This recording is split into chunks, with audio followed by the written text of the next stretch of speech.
क्या आपने भी एक सुंदर सा टेरेस गार्डन क्रिएट किया है और आप इसकी सुंदरता को अगर इसी तरीके से बरकरार रखना चाहते हैं तो आपको करना पड़ेगा ये काम, वो भी हफ्ते में एक बार जरूर।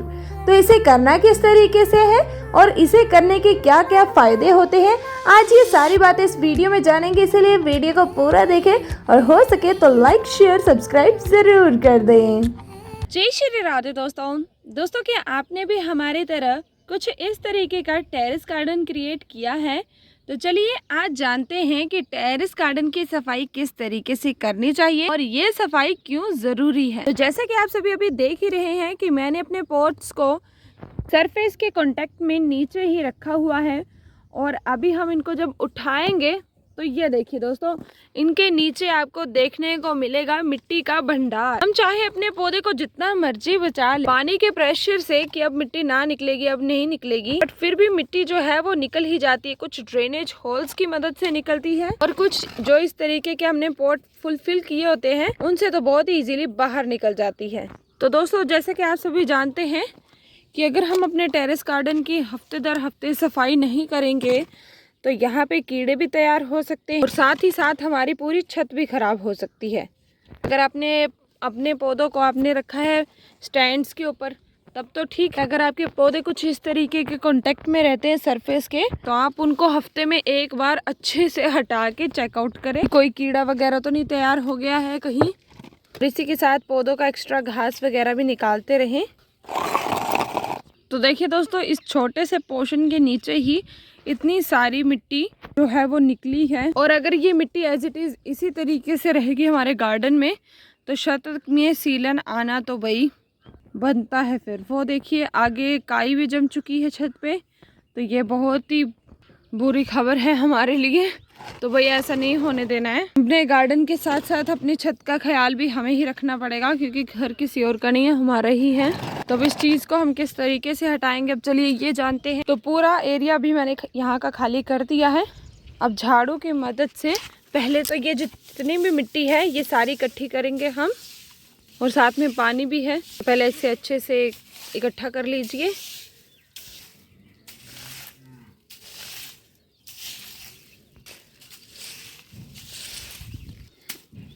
तो देखिए दोस्तों, इतने से एरिया से कितना ज़्यादा मटेरियल यहाँ से निकला है। कुछ घास है, कुछ धागे हैं, कुछ लकड़ियाँ हैं और साथ में मिट्टी भी है। तो अभी इसे हम फेंकेंगे नहीं बल्कि हम इसका इस्तेमाल अपने गार्डन के पॉट्स में ही करेंगे क्योंकि ये हमारे पॉट्स द्वारा निकला हुआ मटेरियल है जो कि एकदम बायोडिग्रेडेबल है। मतलब ये सब कुछ इजीली डिकम्पोज हो जाएगा और मिट्टी तो आपको पता ही है कि पौधे की ही होती है और साथ में थोड़ा थोड़ा सैंड भी है, इसमें मिला हुआ खाद भी है, सब कुछ ही है। तो इसे वेस्ट नहीं करेंगे हम। ये गीली गीली सी जो भी मिट्टी है इसे सभी को डाल देंगे हम पॉट्स में। तो देखिए दोस्तों, अभी कुछ इस तरीके से जो भी मिट्टी मटेरियल जो भी पड़ा हुआ था हमारे सरफेस पे वो सारा क्लीन अप करके पॉट्स में डाल दिया है। अब देखिए साइड साइड में काई सी जम चुकी है ये ग्रीन ग्रीन वाली, तो इससे हमारे गार्डन में हमारे छत पे सीलन आ सकती है। तो इसे कुछ इस तरीके से पहले अच्छे से रब कर देंगे। आप चाहे तो ब्लीचिंग पाउडर का भी इस्तेमाल कर सकते हैं, फिलहाल मैं तो अपने पैरों का ही इस्तेमाल करूँगी क्योंकि यहाँ पे सैंड वगैरह पड़ा हुआ है। तो जैसे हम रब कर रहे हैं तो ये इजीली रब होके यहाँ से निकल भी रहा है। तो कुछ इस तरीके का ही पहले हम जुगाड़ लगाएंगे, पॉट्स के नीचे भी अच्छे से करेंगे। आप चाहें तो पैरों के अलावा अपने किसी ब्रश वगैरह का भी इस्तेमाल कर सकते हैं स्काई को हटाने के लिए, पर मुझे पैर वाला ऑप्शन ज़्यादा सही लग रहा है, इजीली हो भी रहा है और मज़ा भी आ रहा है करने में। ठीक है, कुछ ऐसा हो चुका है ये। अब इसे कैसे हटाएंगे, तो अब हम इस्तेमाल करेंगे पानी का ताकि पूरा सरफेस हमारा एकदम क्लीन अप हो जाए। तो देखिए अब हो गया ना एकदम गोरा चिट्टा ये। बिना ब्लीचिंग पाउडर का इस्तेमाल किए भी आप काई हटा सकते हैं, वो भी अपने पैरों की मदद से। और ये निकल रहा है हमारी इस काई का पानी, इस वाली साइड पर भी है थोड़ी थोड़ी, इसे भी हटा दो भाई। अब पानी लेंगे हम, अब थोड़ा सा इस झाड़ू का भी इस्तेमाल करके जो मिट्टी वगैरह जमी हुई है वो थोड़ी सी हटा देंगे। और अब आपने ये पानी जो है वो बाहर वाली साइड निकालना है, गमलों वाली साइड नहीं करना है। ये वाली साइड आपको खाली दिख रही है ना, तो इस वाली साइड को कर देंगे हम इस पानी को, ताकि ये यहीं पे खड़ा होकर फिर से काई पैदा ना कर दे। तो चलिए आप फिर से पानी का प्रेशर के साथ इस काई वगैरह को भगा देते हैं यहाँ से। भाई ये हफ्ते में प्रोसेस एक बार कर लिया करो। अब तो बरसात भी आने वाली है कुछ इस टाइम में, तब तो डेली आपके पौधों को स्नान कराने आएगी वो, और तब सीलन भी पैदा हो सकती है। इसीलिए जैसे पानी खड़ा होता है वैसे आप झाड़ू उठा के अपनी छत की सफाई करने लग पड़े। तो देखिए अब एकदम क्लीन अप हो चुका है। ये जो एकदम मिट्टी से भरा हुआ सरफेस था वो भी हमें वाइट वाइट सा दिखने लग पड़ा है। तो अब जैसे कि हमारा ये सरफेस एकदम अच्छे से साफ़ हो चुका है, तो अभी हम गमलों को डायरेक्ट नहीं रखेंगे यहाँ पे। अभी इस पानी को थोड़ा अब्जॉर्ब होने देंगे। अभी थोड़ा थोड़ा पानी है यहाँ पे और नमी भी है, बट उससे पहले ये प्यारा सा नज़ारा देख लो। हमारे डियर पक्षी आए हैं नहाने के लिए, नन्हे मुन्ने मेहमान। सच्ची यार इनको देख के जिंदगी का ना असली सुकून मिलता है। तो हम काम करते हैं अपना, इनको डिस्टर्ब नहीं करते, इनको नहाने देते हैं, नहीं तो भाग जाएंगे ये।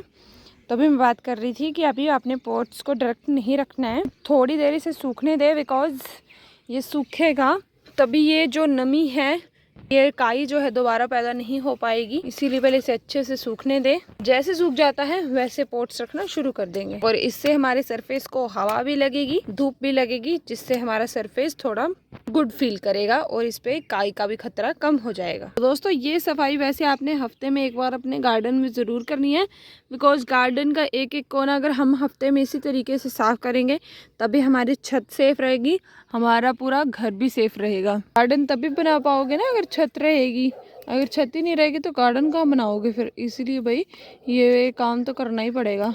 और मुझे तो इस बार वार्निंग दे के भेजा था, इसीलिए भाई मैं तो हफ्ते में एक बार ये काम ज़रूर करती हूँ।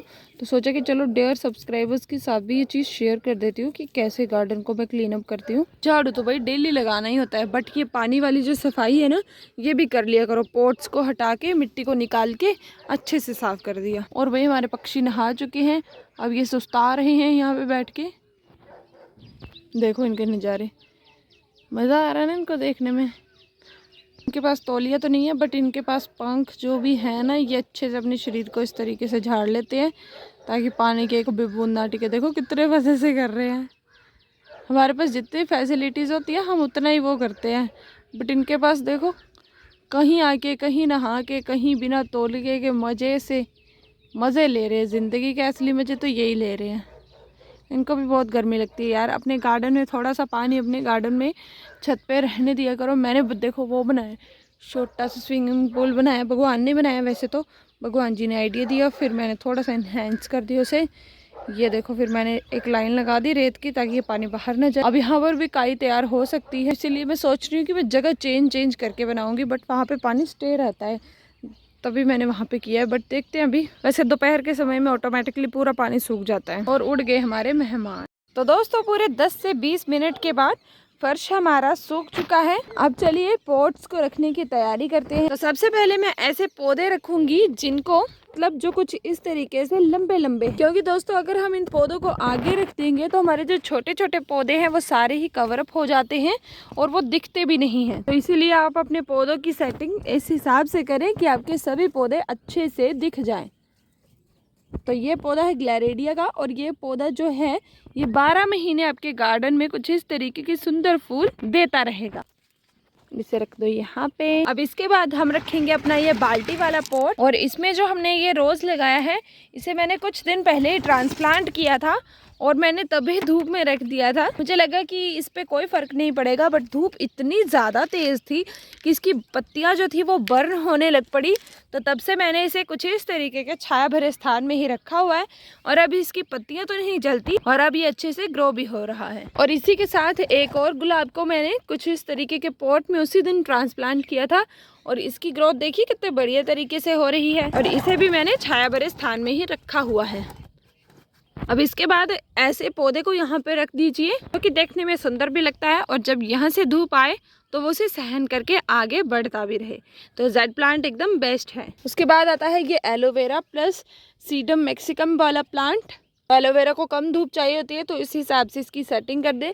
तो इस वाले पोर्शन पे वैसे कम ही धूप पड़ती है तो मैंने इसे यहाँ पे रख दिया है। फिर रख दीजिए अपने कुछ विंटर फ्लावर प्लांट्स। फिर आता है हमारा ये डेविल बैकबोन, ये भी लंबा वाला पौधा। और यहाँ पे साइड में थोड़े कबाड़ से जुगाड़ ऐड कर दीजिए ताकि गार्डन भी सुंदर रहे और ये थोड़ा अच्छे से सेट वेट भी हो जाए। और फिर यहाँ पे कलेक्शन शुरू कर देंगे हम अपने डायंथस प्लांट की, और साथ में विंग का भी रख देंगे। कुछ नए पौधे जो लगाए हैं वो भी रखते हैं, कुछ बोनसाई क्रिएट किए हैं वो भी रख दे। और देखिए थोड़ी ही देर में कितना सुंदर सा हमारा गार्डन लग रहा है। इसीलिए तो कहते हैं कि पौधों की जो सेटिंग होती है वो अगर हम अच्छे से करेंगे तो डैम श्योर छोटू सा गार्डन भी बहुत क्यूट लगेगा। तो इन बाजार वाले पॉट्स को रखने के बाद अब टर्न आती है हमारे कबाड़ से जुगाड़ की।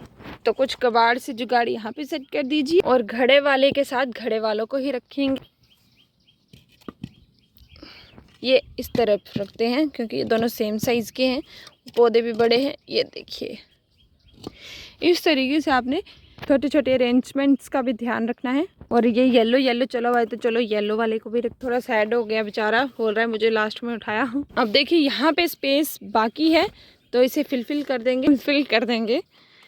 और एंड होता है हमारा रियो प्लांट के साथ। अभी एंड कहाँ, हमारे छोटू मोटू भी बचे हुए हैं अभी जिंगला लहू वाले पोट। देखिए अब होगी इनकी सेना कंप्लीट। ये इनका पापा है, ये इनके 2 बच्चे हैं, मम्मी गायब है। ये रही और ये पापा रहा, ये मम्मी रही, ये इनके 2 बच्चे। क्यूट फैमिली क्रिएट होगी ना। अब देखिए ये कितना ज्यादा क्यूट लग रहा है व्यू देखने में। तो फाइनली दोस्तों गार्डन की अच्छे से सफाई करने के बाद और साथ ही साथ पौधों की सेटिंग करने के बाद अब मेरा मन ही नहीं कर रहा है कि मैं गार्डन में चप्पल डाल के घूमूं। सच्ची यार, गार्डन चाहे छोटा हो बट गार्डन में अगर हम डेली सफाई रखेंगे तो गार्डन की खूबसूरती जो है वो काफ़ी ज़्यादा बढ़ जाती है। अभी देखिए सिर्फ मैंने एक ही कोना अच्छे से साफ किया है और देखिए कितना ज़्यादा बदलाव लग रहा है गार्डन में, और गार्डन खूबसूरत भी बहुत ज़्यादा लग रहा है। दोस्तों इसी तरीके से आप हर हफ्ते अपने गार्डन की सफाई करें, फ्लावर्स की डेड हेडिंग करें और घास वगैरह अपने पौधों से निकाल के अच्छे से अपने सरफेस को क्लीन अप करके पौधों की सेटिंग करके अपने गार्डन की खूबसूरती को अगर आप हर हफ्ते बरकरार रखेंगे तो डैम श्योर आपका गार्डन सुंदर भी बनेगा और साथ ही साथ आप सभी के पौधे हेल्दी भी रहेंगे। और कुछ डेयर सब्सक्राइबर्स पूछते हैं इतनी गर्मी में भी आपके गुलाब में कैसे ये नई शूटिंग्स निकल रही है, इतने फूल कैसे खिल रहे हैं। तो बस यही छोटे छोटे काम मैं करती रहती हूँ। फुल सनलाइट में रहता है मेरा ये पौधा और आप सोचते होंगे कि मेरे पौधे जलते नहीं है, तो थोड़ा ध्यान से देखेंगे तो इसकी पेटल्स बेचारी धूप से झुलस भी रही हैं, बट फिर भी पौधे में काफ़ी ज़्यादा हिम्मत है।